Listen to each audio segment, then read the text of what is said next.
The transport shuttle's engines went quiet as it settled onto the dusty surface of Luna Base Theta 7. Alex Chen unbuckled his safety harness and stared through the small window at what should have been a busy mining operation. Nothing moved outside, except the gentle drift of lunar dust kicked up by his landing thrusters. He pressed the communication button on his control panel and spoke into his headset. Luna Base Control, this is Transport 7-4 requesting permission to dock. Please respond. Static filled his ears. He tried again, switching to the emergency frequency. Any station. This is Commander Alex Chen from Earth Central. Is anyone receiving? The silence stretched on. Alex had been flying supply runs to lunar colonies for 8 years, and he had never encountered a completely dead communication system. Even during emergencies, someone always answered. Luna Base Theta 7 housed over 2,000 people. It was impossible for everyone to be away from their posts at the same time. He gathered his equipment bag and moved to the shuttle's airlock. The base's landing pad looked normal from what he could see. The massive concrete platform was clean and properly marked. The guidance lights that should have been flashing green were dark, but the main structures appeared intact. No signs of damage or destruction were visible. Alex sealed his environmental suit and cycled through the airlock. The lunar surface felt familiar under his boots, but something was wrong with the entire scene. The main administration building stood silent and dark. The industrial complex beyond it showed no signs of activity. No transport vehicles moved between buildings. No workers in environmental suits went about their daily tasks. He walked toward the nearest entrance, his boots creating small clouds of dust with each step. The main airlock was sealed, but its status lights showed green. Power was still flowing to the essential systems. He keyed in his universal access code and waited as the heavy door cycled open. The airlock chamber was clean and well-maintained. Emergency lighting cast everything in a pale blue glow. Alex stepped inside and initiated the cycling process. Air hissed around him as the chamber pressurized. When the inner door opened, he found himself in the main corridor of the administration section. His footsteps echoed strangely in the empty hallway. The air felt stale but breathable.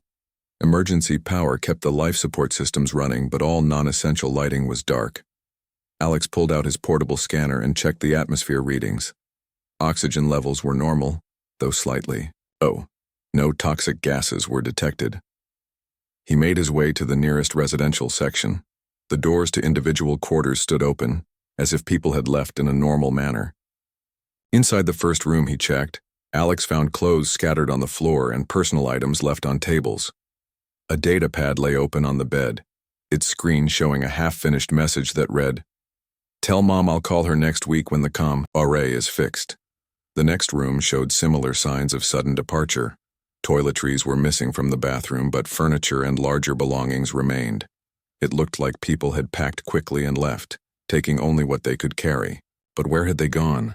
And why had no one sent word to Earth Central about an evacuation? Alex continued through the residential sections, finding the same pattern in every room. Personal items scattered about, essential belongings missing, but no signs of panic or violence. Whatever had happened here had been orderly, though clearly urgent.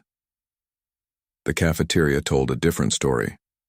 Here, Alex found half-eaten meals still sitting on tables.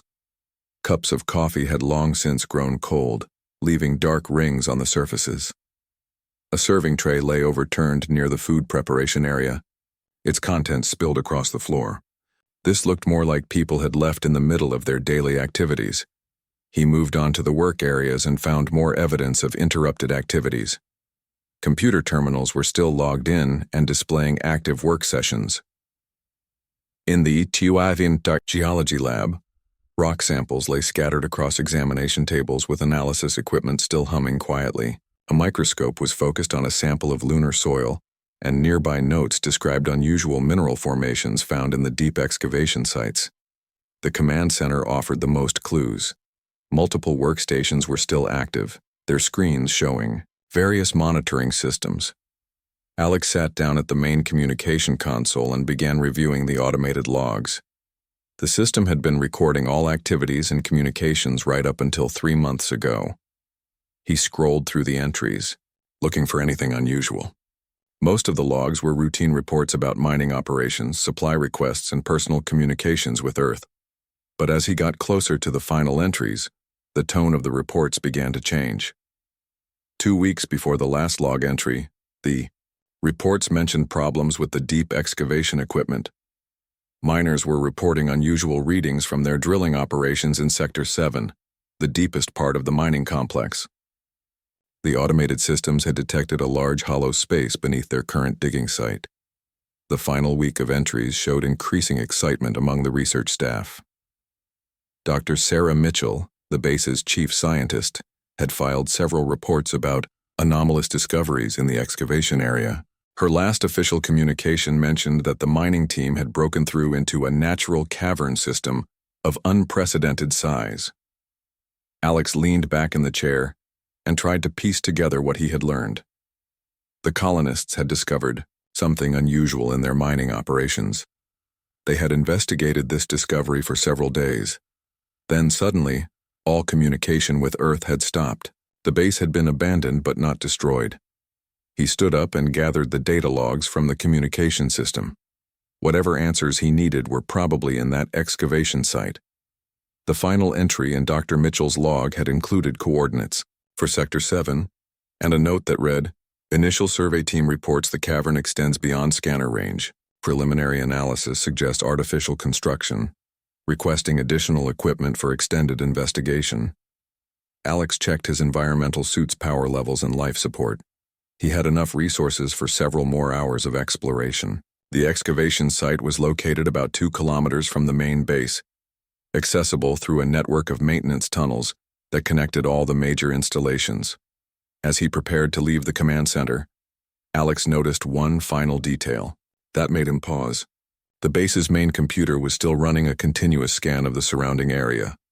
According to the display, it had detected some kind of energy signature coming from beneath the surface in Sector 7. The readings were unlike anything in the computer's database, and the signal strength had been increasing steadily over the past 3 months. Whatever the colonists had found down there was still active, still producing energy, and still waiting in the darkness beneath Luna Base. Theta 7. The maintenance tunnel stretched ahead of Alex like a metal throat leading into the depths of the moon. His helmet light carved through the darkness, revealing pipes and cables that ran along the walls. The tunnel had been built to connect the main base with the mining operations, allowing workers and equipment to move between areas without needing surface transport. Alex walked steadily through the passage, following the route indicated on his portable navigation device. The tunnel branched several times, leading to different mining sectors and equipment storage areas. He passed through several airlocks along the way, each one showing green status lights that indicated the seals were still holding properly. After 20 minutes of walking, he reached the entrance to Sector 7. The heavy blast door was standing open, held in place by its emergency locks. Beyond it, Alex could see the beginning of the excavation area. His scanner showed that the air in this section was still breathable, though the temperature was several degrees cooler than in the main base. The mining operation was larger than he had expected. Massive drilling equipment stood silent throughout the area, their metal arms frozen in position as if they had stopped working in the middle of their tasks. Piles of excavated rock and lunar soil were stacked in organized rows, waiting to be processed and shipped back to Earth. Alex walked between the machines, noting that they all appeared to be in good working condition. Their power systems were on standby, ready to resume operations at any moment. Computer terminals attached to the equipment showed that the miners had been working normally, right up until the day communication stopped. As he moved deeper into the excavation site, the artificial lighting became more sparse. The miners had been focusing their work in the deepest areas, where the rock was harder and required more powerful equipment. Alex followed the tracks left by the heavy machinery, walking along a path that led steadily downward. The excavation tunnel was wider than the maintenance passage, carved out of solid rock by the mining equipment. Alex could see the tool marks on the walls where the automated systems had cut through the lunar surface. The work had been precise and methodical, following mineral veins that promised valuable resources. His portable scanner began showing unusual readings as he descended. The rock composition around him was changing, becoming more complex than typical lunar material. Mineral formations that should not exist on the moon were embedded in the walls. His equipment detected trace amounts of elements that were rare even on Earth. After another 10 minutes of walking, Alex noticed that the excavation tunnel was widening. The miners had been cutting through increasingly soft material, making faster progress than their initial projections had predicted. His scanner showed that he was now nearly 300 meters below the lunar surface, far deeper than any mining operation should need to go. Then the tunnel ended abruptly at a massive opening in the rock face. Alex stepped through the breach and found himself standing at the edge of a natural cavern system. His helmet light could not reach the far walls of the space, and his scanner reported that the cavern extended beyond its maximum detection range. But the cavern was not empty. In the center of the vast space sat a structure unlike anything Alex had ever seen. It was clearly artificial, but its design was completely foreign to human engineering. The object was enormous, easily the size of several city blocks placed together. Its surface seemed to be made of a material that was part metal and part something organic, with smooth curves that flowed into crystalline formations. Alex activated his suit's recording systems and began walking toward the structure. As he got closer, he could see that it was not built in any architectural style that humans would use. The proportions were wrong, the angles unusual, and the overall shape seemed to follow principles that human minds found difficult to understand. His scanner was having trouble analyzing the object. The readings kept changing, as if the structure was somehow shifting or adapting to his presence. Energy signatures flowed through it in patterns that resembled biological nervous systems more than electrical circuits. Moving around the base of the structure, Alex discovered that the mining team had not simply found this object by accident. They had cut several openings in its hull, using their industrial equipment to create doorways large enough for humans to enter. Cables and portable lighting had been strung through these openings, indicating that people had been working inside the structure for an extended period. Alex found personal equipment scattered around the entry points. Environmental suits were hung on portable racks, their power cells removed for recharging. Workstations had been set up with computer terminals and analysis equipment. The miners had obviously been studying this object intensively. He approached the nearest opening and peered inside. His helmet light revealed a corridor that curved away into the depths of the structure. The walls were smooth and seemed to be made of the same material as the exterior. But unlike normal metal or stone, these surfaces had a subtle warmth to them, as if they were alive. Alex checked his suit's life support systems and stepped through the opening. The corridor was wider than it had appeared from outside, with a ceiling that arched high above his head. As he walked forward, he noticed that the floor had a slight give to it, like walking on a surface that was somehow cushioned. The corridor branched into several directions after a short distance. Alex chose the path that showed the most signs of human activity. Cables ran along the floor, leading to temporary lighting that the miners had installed. He followed these markers deeper into the structure. The architecture inside the object was even more strange than its exterior had suggested. Rooms opened off the main corridors at irregular intervals, their purposes unclear. Some spaces were vast and empty, while others were filled with equipment or structures that served unknown functions. The proportions of everything seemed designed for beings who were larger than humans but moved in ways that people would find awkward. Alex found evidence of the mining team's work throughout the structure. They had set up temporary camps in some of the larger rooms, complete with sleeping areas and equipment storage. Personal belongings were scattered about, including data pads, tools, and supplies that had been brought down from the main base. In one room, Alex discovered a workstation where someone had been attempting to interface human computer equipment with the alien systems. Cables had been connected between portable terminals and panels that were built into the walls. The screens showed data streams that were partially human text and partially symbols that Alex did not recognize. As he continued exploring, Alex began to realize the true scope of what the miners had discovered. This was not just a single large object. It was a vessel of some kind, built by beings who were clearly not human. The miners had found a spaceship buried beneath the surface of the moon, and they had been studying it for weeks before their disappearance. But Where were they now? And why had they stopped communicating with Earth? Alex's scanner showed that the structure was still producing energy, its systems apparently active despite its obvious age. Whatever this vessel was, it was still functional after being buried beneath the moon for an unknown period of time. Alex decided to continue exploring deeper into the ship, following the trail left by the missing miners. Somewhere in this alien vessel, he hoped to find answers about what had happened to the 2,000 people who had simply vanished from Luna Base Theta 7. The deeper Alex ventured into the alien vessel, the more the normal rules of space seemed to break down. Corridors that should have led in straight lines curved back on themselves in impossible ways. Rooms that appeared small from their doorways opened into vast chambers once he stepped inside. His compass spun wildly, unable to establish any consistent direction within the ship's strange geometry. Despite the disorienting architecture, Alex pressed forward by following the human equipment and cables that marked the miners' path through the vessel. They had clearly spent considerable time mapping these passages and had developed their own navigation system using portable markers and communication relays. In a section that his scanner indicated should be near the center of the ship, Alex discovered the miners' main research camp. Unlike the temporary stations he had found earlier, this area had been set up for extended operations. Multiple workstations were arranged around the room, their screens still displaying active data streams. Power cables connected human equipment to alien power sources built into the walls. Alex approached the nearest terminal and found it logged in under the name Dr. Sarah Mitchell. Her personal files were still open, showing research notes and analysis reports dating back several weeks. According to her entries, the mining team had made contact with the ship's computer systems within days of breaking through into the cavern. The research notes painted a picture of rapid discovery and growing excitement.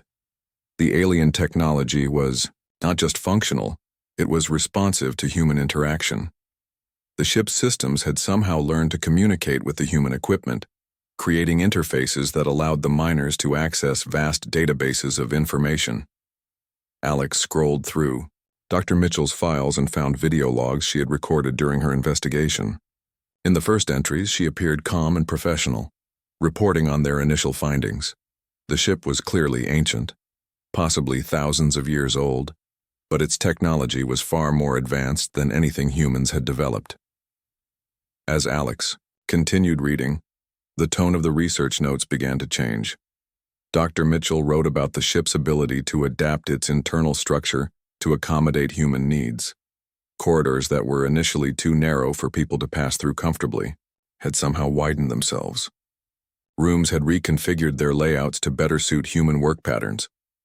More concerning were her reports about the psychological effects of prolonged exposure to the ship. Several team members had reported enhanced cognitive abilities after working with the alien systems for extended periods. They found themselves understanding complex technical concepts that had previously been beyond their training. Their problem-solving abilities were improving at rates that should not have been possible. In her final video log, recorded just 2 days before communications with Earth stopped, Dr. Mitchell appeared tired and stressed. She spoke directly to the camera with obvious concern in her voice. "I'm not sure how to properly report what we're experiencing here," she said in the recording. "The ship is not just responding to our presence. It's actively helping us understand its technology. But I think it's also changing us in the process. Some of the team members are talking about concepts and ideas that none of us should be able to comprehend." She paused and looked over her shoulder before continuing. "We've made contact with something in the ship's central systems. Not the computer, but something else. Something that was waiting for us. The others think it's just an advanced artificial intelligence, but I'm not convinced. Whatever it is, it's been trying to show us something. Something about why this ship is here and what it was running from." The video log ended abruptly, as if Dr. Mitchell had been interrupted while recording. Alex tried to access her later files but found that the system required authorization codes he did not have. However, he was able to open the general research database that the team had compiled. The information in the database was staggering. The miners had managed to partially translate the ship's historical records and had learned about its origins.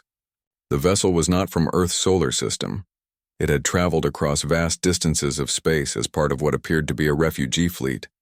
The original occupants had been fleeing from some kind of catastrophic event that had destroyed their home worlds. According to the translated records, the ship had been damaged during its journey and had crash-landed on the moon millions of years ago. Its crew had entered some form of suspended animation while the ship's automated systems worked to repair the damage. But something had gone wrong with the repair process, and the crew had never awakened. Alex continued reading and found references to other ships in the refugee fleet. The database suggested that similar vessels had been sent to multiple star systems, carrying survivors and knowledge from the destroyed civilization. Each ship was designed to remain dormant until it encountered another intelligent species that might be able to understand and use the technology it contained. The final entries in the research database were incomplete and fragmented. They referenced something called the warning, and mentioned that the ship's systems were attempting to communicate an urgent message about a continuing threat. The miners had been working to fully translate this message when their regular reports to Earth suddenly stopped. Alex left the research station and continued exploring the ship, following cables that led toward what appeared to be the vessel's central core. The architecture became even more unusual as he moved deeper into the ship. Walls seemed to pulse with subtle energy, and surfaces that looked solid would sometimes yield to his touch like liquid. In a vast chamber near the ship's center, Alex found something that made him stop and stare. Thousands of cylindrical containers were arranged in neat rows throughout the space. Each container was about the size of a human coffin and appeared to be made of the same crystalline material he had seen throughout the ship. Most of the containers were dark and appeared to be inactive, but several dozen showed signs of recent activity. Their surfaces glowed with soft light, and readouts on attached displays showed active monitoring systems. Alex approached the nearest active container and peered through its transparent surface. Inside was a humanoid figure, clearly not human, but similar enough to be recognizable. The being was tall and slender, with elongated limbs and features that were both alien and somehow familiar. It appeared to be in some form of suspended animation, connected to the container's life support systems by organic-looking cables. Alex moved between the active containers and found that they all contained similar beings. These were obviously the ship's original crew members still alive after millions of years in suspended animation. But why were some of the containers now active when the research notes had indicated that the crew was dead? As he continued exploring the chamber, Alex found areas where human equipment had been set up around empty containers. According to the readouts on these stations, several of the alien crew members had recently awakened from their long sleep. The containers that had housed them now stood open and empty. Near the center of the chamber, Alex discovered a control station that was clearly designed for the ship's original occupants, but had been modified with human equipment. Multiple screens showed monitoring data for all the containers, and several displayed communication logs in both alien symbols and translated English text. The most recent log entry was dated just 1 week ago. It was written in Dr. Mitchell's style but contained concepts and technical terminology that seemed far beyond normal human knowledge. The entry described successful communication with the awakened alien crew members and mentioned preparations for something called the activation sequence. Alex tried to access more recent files, but the system prompted him for authorization that he did not possess. However, he was able to review the general status displays for the ship's systems. According to these readouts, the vessel was no longer dormant. Key systems were coming online throughout the ship, and energy levels were building toward some kind of operational threshold. As Alex studied the displays, he began to understand what had happened to the missing colonists. They had not simply discovered an ancient alien ship. They had awakened its crew and were now working together on some kind of project that required the combined knowledge of both species. But where were they now? The ship obviously contained areas that Alex had not yet explored, and his scanner was showing increasing levels of activity in the deeper sections of the vessel. Whatever the colonists and aliens were working on together, it was happening somewhere in the ship's core systems, beyond the areas that had been set up for initial research.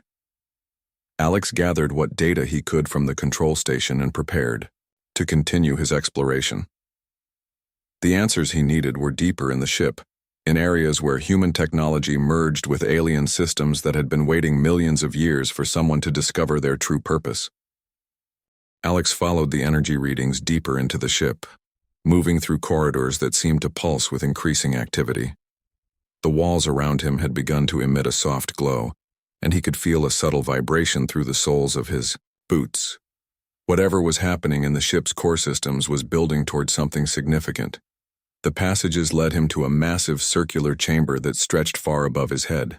The walls were covered with what looked like organic machinery, tubes and conduits that moved with fluid motion like living tissue. At the center of the chamber stood a raised platform surrounded by control panels that appeared to be grown rather than built.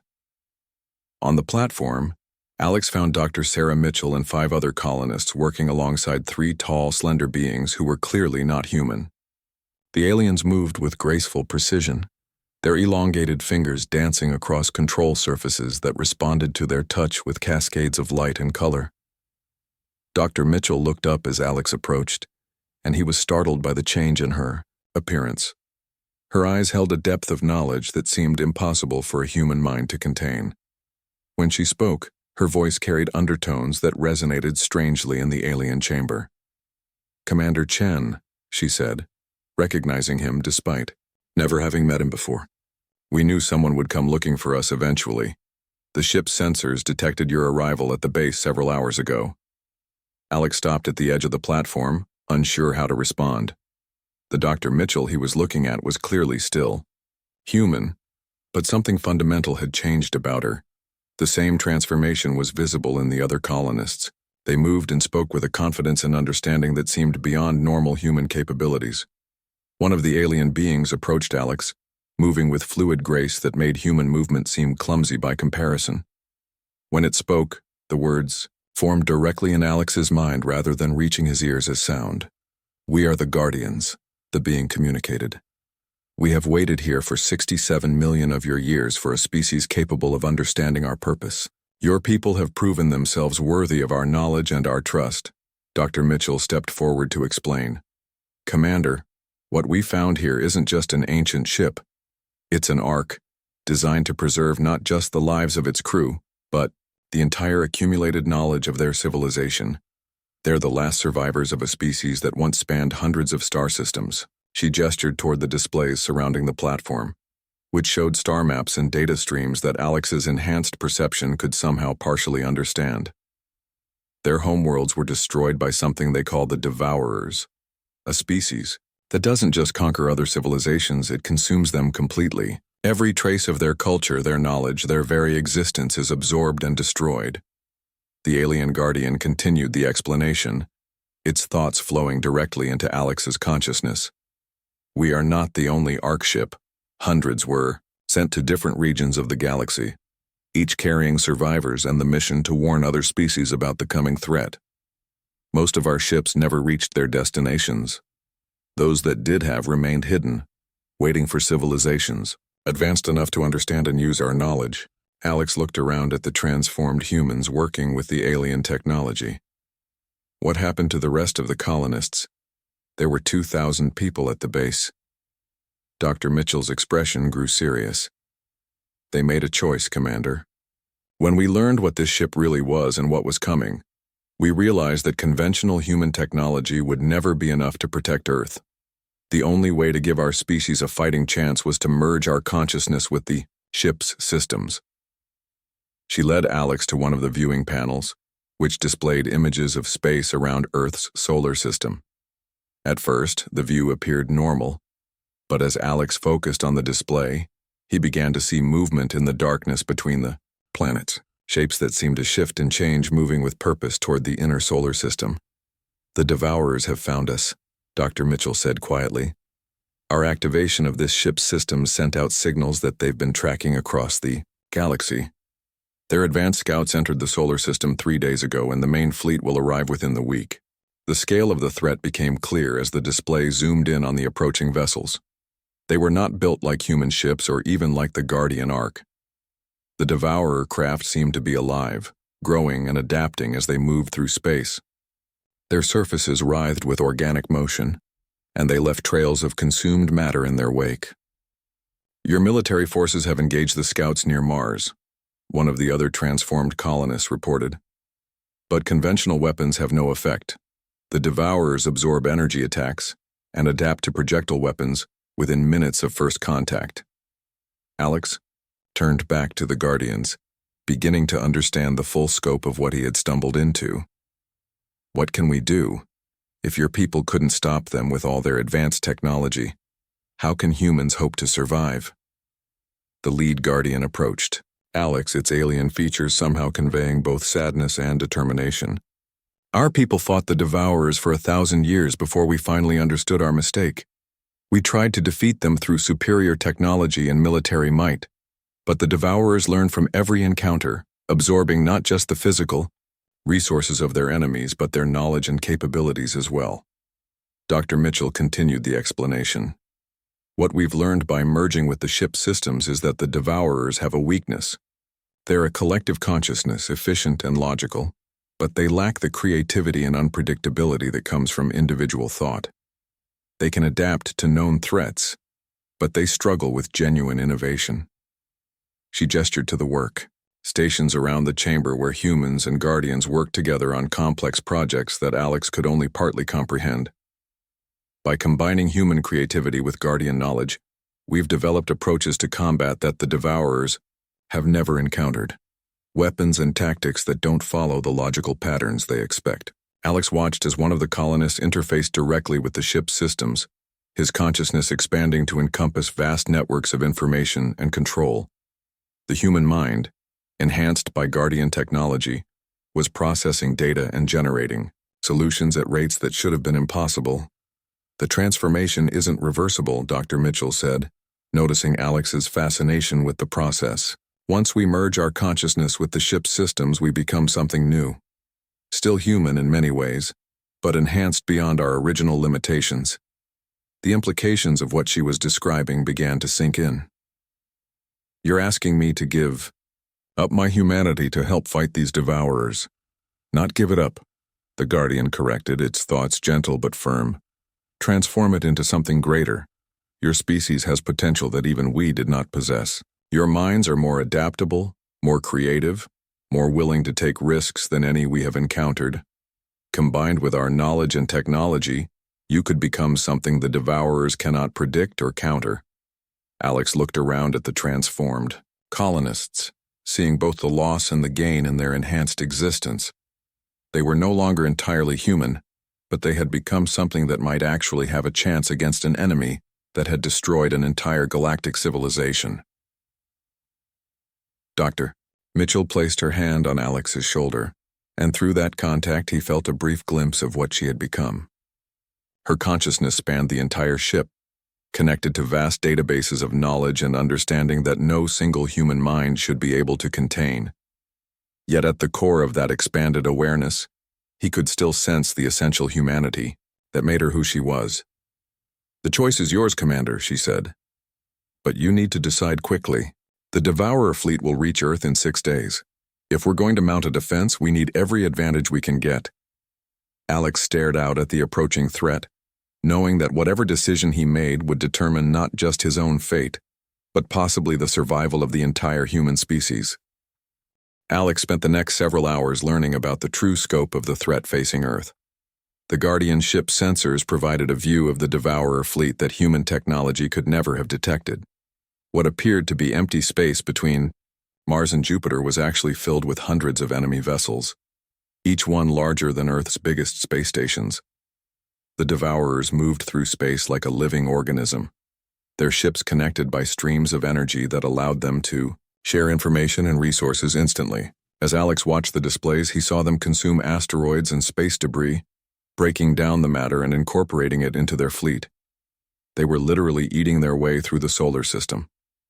Dr. Mitchell guided Alex through the ship's data systems, showing him recordings of previous encounters between the Guardians and their ancient enemy. The footage was difficult to watch. Entire worlds stripped of life in a matter of hours. Civilizations that had existed for millions of years reduced to raw material for the Devourer collective. They don't just kill, Dr. Mitchell explained as they reviewed the historical records. They absorb everything, every person, every piece of technology. Every thought and memory becomes part of their collective consciousness. The civilizations they destroy continue to exist within them, but only as tools to be used against the next target. Alex studied the tactical analyses that the transformed colonists had developed. Earth's military forces were already engaging the Devourer scouts, but the results were exactly what the Guardians had predicted. Human weapons would damage the enemy ships initially, but within minutes the Devourers would adapt their defenses and become immune to the same attacks. How many people on Earth know about this? Alex asked. The governments have been notified, replied Tom Bradley, one of the other transformed colonists who had been the base's communications officer. But they're treating it as a conventional military threat. They're mobilizing fleets and preparing orbital defense platforms. They don't understand that traditional warfare is exactly what the Devourers expect. The Guardian named Keeper, who seemed to be the leader of the awakened crew members, approached their group. Its thoughts flowed into Alex's mind with gentle urgency. Your military leaders are brave, but they are preparing to fight the last war, not this one. The Devourers have consumed the knowledge of 10,000 species. They understand every form of warfare that follows logical, tactical principles. Alex watched the real-time displays showing the battle near Mars. Human ships were engaging the Devourer scouts in what appeared to be successful combat operations. But each victory was temporary. The enemy would withdraw, adapt, and return stronger than before. Within hours, weapons that had been effective were becoming useless. What's your plan? Alex asked the transformed colonists. You obviously have something in mind, or you wouldn't have risked awakening this ship. Dr. Mitchell led him to another section of the control center where dozens of humans and Guardians were working on complex projects that seemed to blend technology with something approaching art. We're developing weapons and tactics based on human creativity rather than logical military doctrine. The Devourers can adapt to predictable threats, but they struggle with genuine randomness and innovation. She showed Alex designs for weapons that change their fundamental properties unpredictably, making it impossible for the Devourers to develop permanent defenses. Energy beams that shifted frequency according to musical patterns. Projectiles that altered their composition based on quantum randomness. Defense systems that learned not from logical analysis, but from human intuition and creative problem-solving.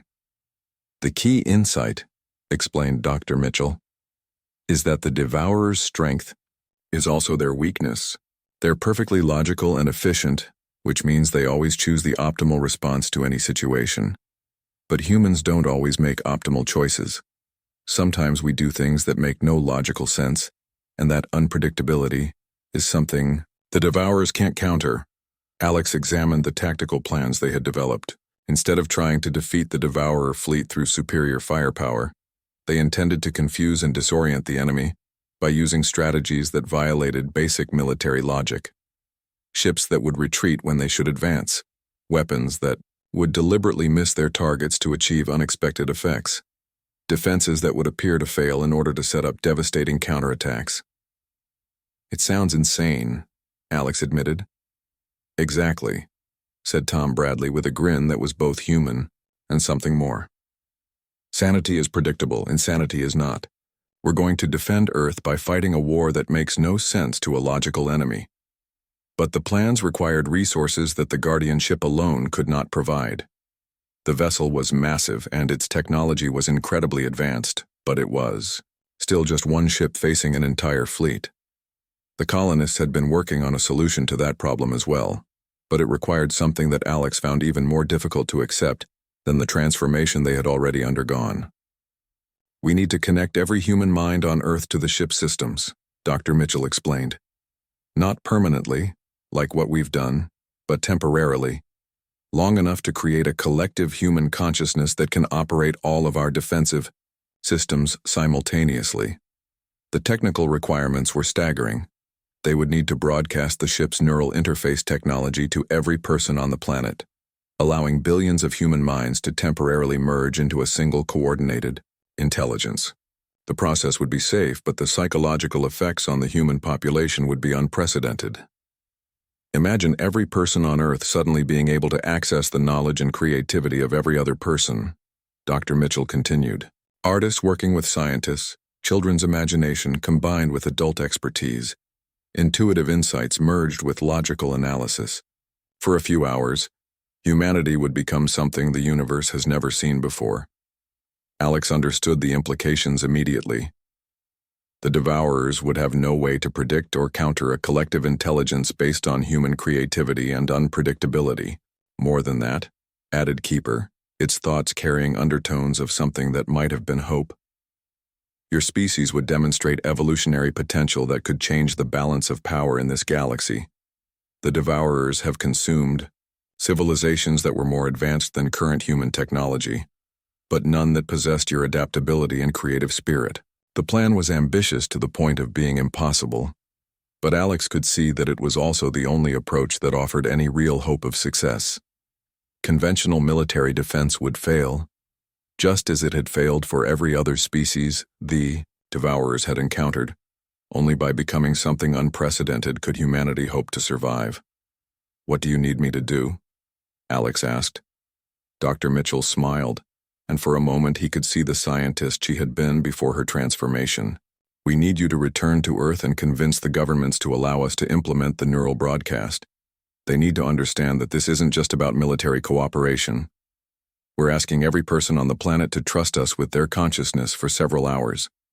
Alex looked around at the transformed colonists and their guardian allies, all working together on preparations for a battle unlike anything in recorded history. The weight of responsibility settled on his shoulders like a physical burden. How long do we have? He asked. Tom Bradley checked the real-time sensor displays. The main Devourer fleet will reach Earth orbit in 4 days. We need the neural broadcast system active and tested within 3 days to have any chance of mounting an effective defense. Alex nodded slowly, knowing that he was about to return to Earth with news that would challenge everything humanity thought. It knew about its place in the universe. The next few days would determine whether the human species would survive to see another century, or become just another absorbed civilization in the Devourer's collective memory. Alex's shuttle raced back toward Earth, carrying the most important message in human history. The neural broadcast equipment provided by the Guardians had been loaded into his cargo hold, along with detailed technical specifications that Earth's scientists would need to implement the planet-wide consciousness link. But convincing world governments to trust an alien technology with every human mind on Earth proved to be almost as challenging as the approaching invasion itself. The first 12 hours back on Earth were spent in emergency sessions with military leaders and government officials who struggled to comprehend the true nature of the threat. They wanted to fight the Devourers using conventional tactics, deploying their fleets and orbital defense platforms according to established military doctrine. Alex found himself repeating the same warnings over and over again, explaining that logical warfare was exactly what their enemy expected and could easily counter. It was Dr. Elizabeth Warren, Earth's chief scientific advisor, who finally understood the implications of the Guardian technology. After reviewing the data Alex had brought back from the moon, she realized that the neural broadcast system represented an evolutionary leap that could transform humanity permanently. What they're proposing isn't just a defensive strategy, she told the assembled world leaders during an emergency council session. It's a fundamental change in what it means to be human. For the duration of the broadcast, every person on Earth would have access to the collective knowledge, creativity, and problem-solving ability of our entire species. The debate that followed lasted for hours, with representatives from every nation arguing about the risks and benefits of the proposed solution. Some feared that the alien technology was a trick, designed to enslave humanity rather than save it. Others worried about the psychological effects of temporarily merging billions of human minds into a single consciousness. But as reports came in from the outer solar system, the urgency of the situation became undeniable. The Devourer fleet was consuming everything in its path as it approached Earth. Military engagements with their advanced scouts continued to follow the same pattern. Initial human success followed by rapid enemy adaptation and overwhelming counterattack. With less than 48 hours remaining before the main fleet reached Earth orbit, The World Council voted to authorize the neural broadcast experiment. The decision was not unanimous, but the alternative was the certain extinction of the human species. Alex found himself back on the moon, working with the transformed colonists to coordinate the broadcast equipment that was being installed at transmission stations around the globe. The technology was unlike anything humans had developed, using principles that seemed to blend physics with psychology in ways that conventional science could not explain. Dr. Mitchell had evolved even further during Alex's absence. Her consciousness now spanned multiple systems throughout the Guardianship, and she could monitor the approaching Devourer fleet in real time while simultaneously coordinating defensive preparations on Earth. The broadcast will begin in 6 hours, she reported to Alex as they made final preparations. Every human on Earth will experience the consciousness link for approximately 4 hours, which should be enough time to coordinate our defensive response. Alex watched the status displays showing the massive alien ship preparing for battle. The vessel that had been dormant beneath the moon for millions of years was now fully active, its systems charged with energy levels that could power entire cities. But it was still just one ship facing hundreds of Devourer vessels. "Are you certain this will work?" Alex asked. Keeper, the Guardian leader, approached with thoughts that carried both ancient wisdom and genuine uncertainty. "Nothing is certain when facing the Devourers. They have adapted to every strategy we attempted during our war with them. But your species possesses something we never had, the ability to act irrationally when logic demands surrender." The final hours before the battle passed quickly. Alex made the decision that he had been avoiding since his first encounter with the transformed colonists. Standing before the neural interface chamber, he knew that joining his consciousness with the ship's systems was the only way he could contribute meaningfully to humanity's defense. The transformation process was unlike anything he could have imagined. As the neural connections formed between his mind and the Guardian technology, Alex felt his consciousness expand beyond the boundaries of his individual identity. He could suddenly perceive the ship's entire structure as if it were an extension of his own body. Sensor readings flowed through his awareness like additional senses, and the vast databases of Guardian knowledge became accessible to his thoughts.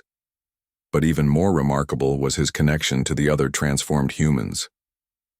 Dr. Mitchell, Tom, Bradley, and the rest of the colonists were no longer separate individuals, but aspects of a collective consciousness that retained all of their individual creativity and personality while sharing their knowledge and capabilities. When the neural broadcast began, the effect was immediate and overwhelming. Billions of human minds suddenly connected across the planet, creating a collective intelligence that dwarfed anything the galaxy had ever seen. Artists found themselves working with theoretical physicists. Children's imagination merged with adult expertise, and intuitive insights combined with logical analysis to generate solutions that no individual mind could have conceived. The Devourer fleet reached Earth orbit exactly on schedule, their biomechanical ships moving with the coordinated precision of a single organism. They began their standard attack pattern, targeting military installations and population centers, with weapons that adapted to each defensive measure within minutes. But humanity's response was unlike anything the Devourers had encountered in their million-year history of conquest. Instead of meeting their logical attack patterns with conventional defensive strategies, the collective human consciousness fought back with tactics that seemed to violate basic principles of warfare. Earth's defense fleets engaged the enemy, using formations that appeared random, but concealed patterns based on musical compositions and artistic principles. Weapon systems fired in sequences inspired by poetry and dance, rather than optimal targeting algorithms. Orbital platforms coordinated, their defenses using strategies derived from children's games and abstract philosophical concepts. The Devourers' adaptive abilities, which had made them invincible against every other species they had encountered, became a disadvantage when facing an enemy that deliberately chose suboptimal tactics.